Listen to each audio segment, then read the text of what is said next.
Welcome to Lesson 3 of the Flying Cat Academy Dyslexia Reading Trainer Program. In this lesson, we're going to look at how does it feel to be dyslexic.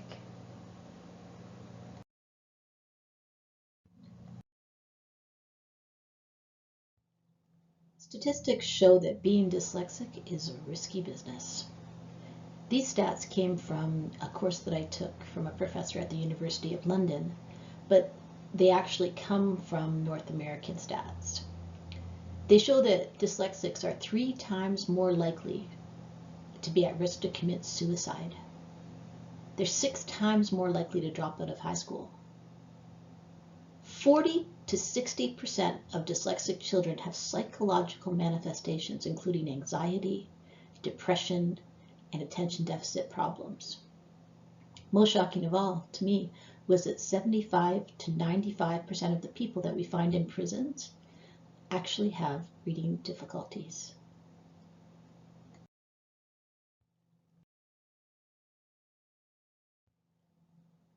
The statistics that I just read to you from the last slide were pretty staggering. Let's look at what they mean in more concrete terms.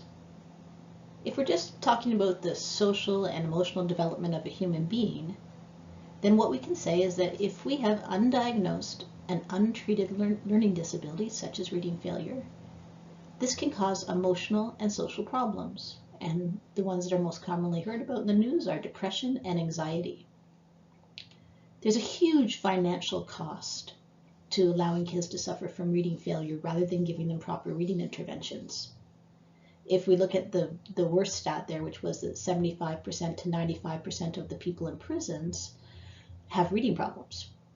Well, for example, in Canada, I can tell you that it costs about $20,000 per year for each person who's incarcerated. There's another huge cost, and this is one that my family had to bear. I was a teacher in the public school system, but because there was no proper reading intervention available for my son, I had to become a reading specialist and leave my job. And it's a decision I'll never regret, but it was a huge financial hit for my family. Families who can't afford to have one partner leaving their job end up leaving their child in the school system without the proper help. This creates a two-tiered education system in Canada because we have the people who can afford the private education and the people who can't. It's an alarming trend right now. Self-esteem is one that hits close to home because I remember my own son when he was suffering from reading failure back when he was still in public school in grade 2. He came home telling me that he thought he was stupid. That poor little boy, that poor smart little boy who didn't have a way to show his learning, who didn't have a way to come to reading. He had caring teachers, so that was a protective factor, but he didn't have support. He was not being supported effectively. So the self-esteem has 2 sides. One is that you feel like you're recognized in that school and cared about in that school and valued in that school.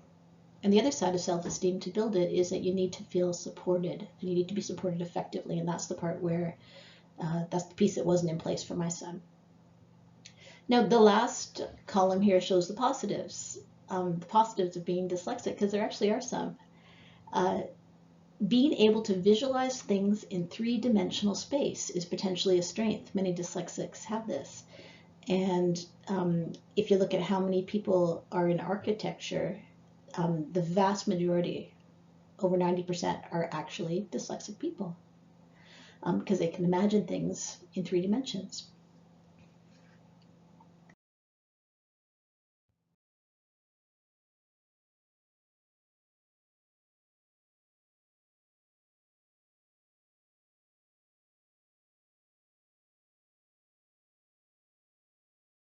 JT's mom wonder, why is this so hard for my child? The answers aren't clear, but scientists have discovered that the brain of a kid with reading problems handles reading differently than the brain of a strong reader. 9-year-old Jonathan Brown Berkey was a struggling and frustrated reader. Jonathan hated school. He had really good friends who were really smart and could really read. And every morning we were getting ready to go to school. Do I have to? Testing revealed the cause of Jonathan's frustration, dyslexia. something his mother knows all too well. Growing up in Jamaica, no one knew anything about dyslexia. It's just that you were dumb. I didn't believe I was dumb. I knew I was smart. I just couldn't read. Enter Dr. Guinevere Eden, a researcher at Georgetown Medical School who's studying the biological signs of dyslexia. Several studies have determined the differences in the brains of people with and without dyslexia. So the message there is we know it's biologically based. By using MRI scans to map Jonathan's brain activity, Dr. Eden and her colleagues can show how different areas of the brain react in struggling readers like Jonathan. Can you press that for me? When typical readers do a phonological task, the left hemisphere activity is much more impressive than what we see in the right hemisphere. And then we compare that to people who have a history of dyslexia, and we find that they don't activate those areas as strongly. Dr. Eden sees the potential for one day using MRIs to diagnose dyslexia very early in young children. But there's more to these brain studies than just gathering data for the future. One of the things about the brain research that I think actually helps these children is they come in for these studies, they get to see their brain, and we explain to them the reason you have struggled with the reading is because there's something that's a little bit different about your brain, and we're hoping that through reading interventions we're going to make up for that difficulty. Jonathan understands that now. He received good intervention in time, and it's made a world of difference. Now Jonathan loves school. Jonathan actually said to me one weekend, he can't wait for Monday to come. I'm like, why? He said, so I can go to school. I'm like, wow.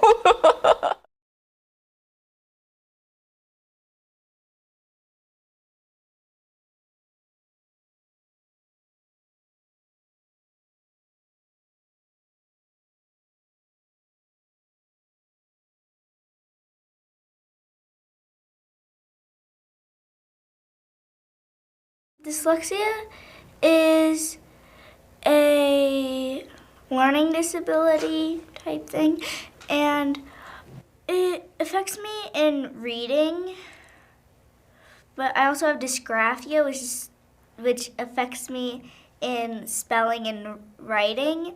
One thing that I have trouble with is I can't read my writing, so when my teacher asked me to read out loud my writing, I can't because I can't read my writing. It's not a huge difference. I'd say definitely don't let it get in your way and think that it's a downside or a negative.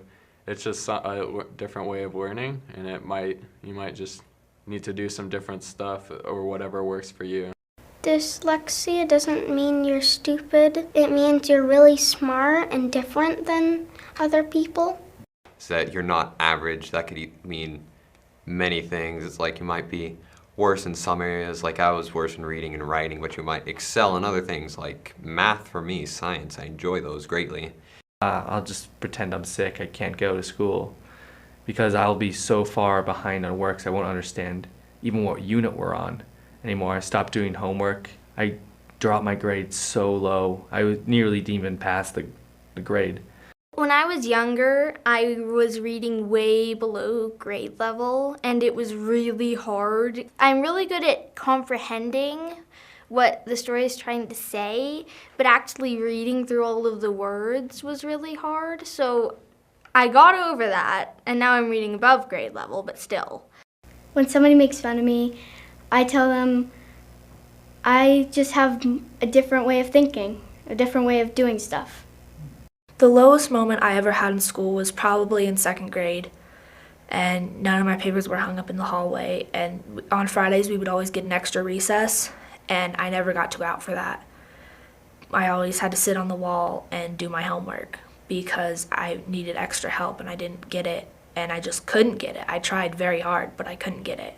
I didn't get the same possibilities that everybody else did. They never saw what I wrote. They never understood it. So it didn't really mean anything. Homework is an experience. It usually takes me 5 or 6 hours to do not all of my homework. I can get 3 assignments done maybe.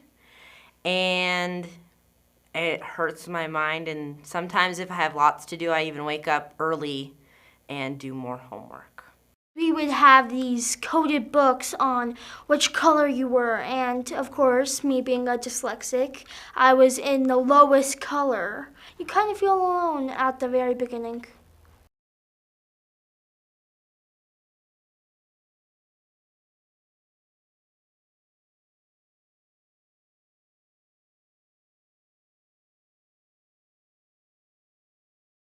This is a pair of what? What are these? Rick Lavoie has worked with kids with reading problems for more than 30 years.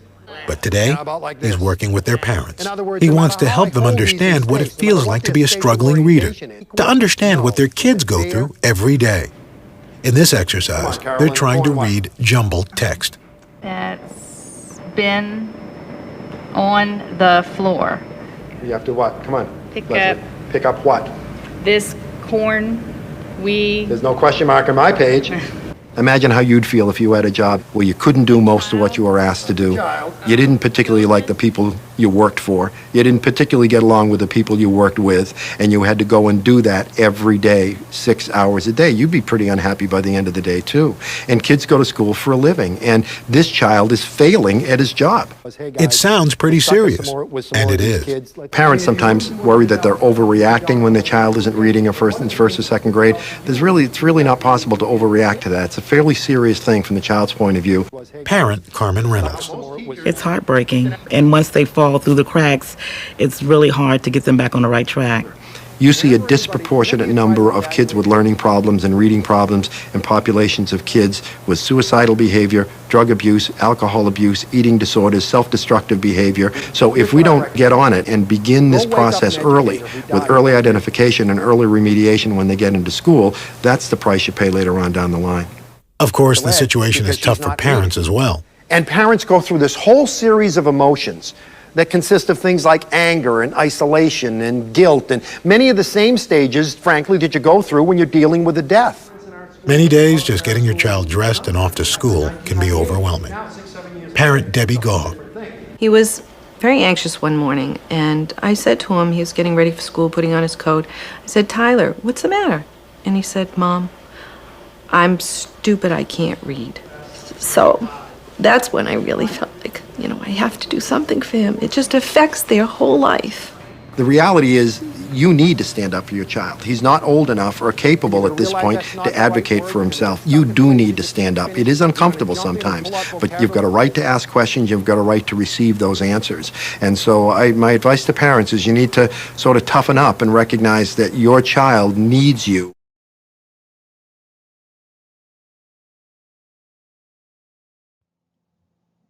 At this time, I would like you to take out your Dyslexia Simulation exercise paper. It's time to walk a mile in the shoes of a dyslexic person to really understand what it's like when they see printed text. We know that dyslexia is not a vision problem. It's a problem of not being able to attach the correct sound to the correct symbol. So in this case, I've taken a reading passage and changed the letters. So you have to switch things around to make them make sense. So every time you see an N, you are going to read it as Z. And every time you see something that should be pronounced as Z, you are going to read it as M. T will become F, and F will become T. D will become P, and P will become D, and so forth. I also added some vowels because we know that without exception, every dyslexic student that I've worked with or my professors I've worked with have had vowel confusion. We know that dyslexia is something that's on a scale, so there can be moderate, severe, mild symptoms. I made this one pretty hard for you. On the next slide, you can see the translated passage. So give it a go. Let's get translating.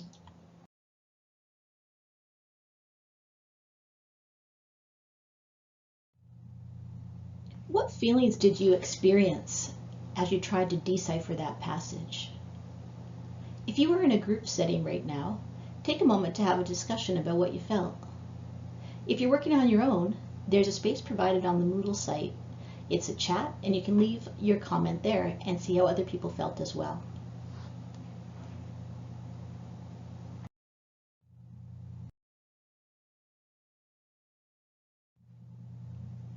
The next exercise is designed to give you the experience of how it feels to be a dyslexic person during a writing assignment. You know how it is. The teacher assigns a wonderful topic and says, free write. Let yourself go. The topic might be, describe one or more things that are on your bucket list. What a great topic. If I was answering this question, I might say African Safari as my title. And I would say someday, I would love to take my family to Kenya to go on a safari. My family watched a video clip about Giraffe Manor, and we decided that we'll stay there when we finally take our dream trip.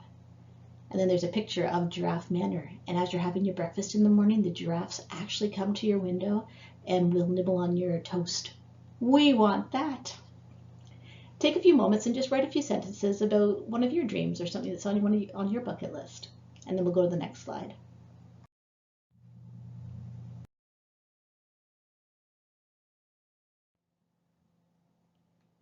I want you to think about the ease that you brought to the task of writing a few sentences about something on your bucket list. Now let's experience the same task in the way that a dyslexic person would. We're going to put some writing restrictions on the assignment.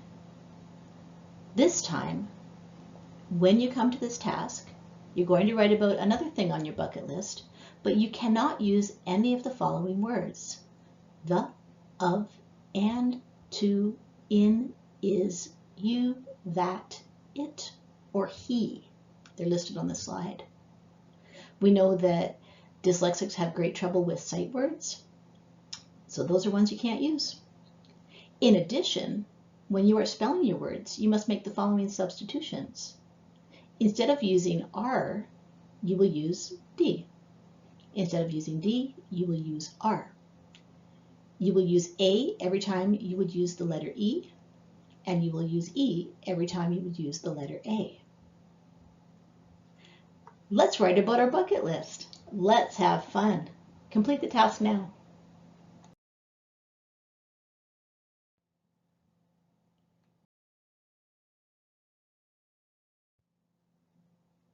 Now let's take a few moments to discuss how it felt to have those writing restrictions on you. To discuss how it felt when you walked not even a mile, just a few inches in the shoes of a dyslexic writer. If you're in a group setting, you can do this activity orally. If you're working on your own, you can use the same chat room that you used for your last comment. Thank you. Now let's take a few